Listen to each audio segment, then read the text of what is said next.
Fridge उघडला तर समोर बीट आणि गाजरच दिसले आणि आता त्याच्यापासून काय हेल्दी बनवायचं असं बीट गाजर खायचं म्हटलं तर मुलं तोंड वाकडी करतात. तर मग काय पटकन एक गाजर किसलं, बीट किसलं, कॉर्न बॉईल करून घेतले, थोडीशी कोथिंबीर चिरून घेतली आणि 2 बटाटे शिजवून चांगले बारीक करून घेतले. सगळे मिश्रण मिक्स करून त्यामध्ये चवीपुरतं मीठ टाकलं, थोडंसं ब्लॅक पेपर टाकलं आणि 2 चमचे ओट्स टाकून सगळं मिश्रण चांगलं मिक्स करून घेतलं आणि हाताने मोठमोठे गोळे केले. नंतर लक्षात आलं छोटे गोळे केले तर मुलगा एकाच गोळीमध्ये बस करेल. तर आपण आज बनवत आहोत मस्त अशी हेल्दी अशी आलू टिक्की.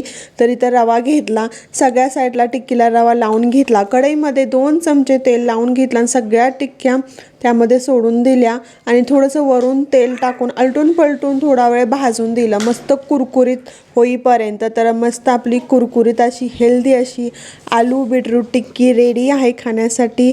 तर तुम्ही नक्की ट्राय करा. स्वस्त राहा.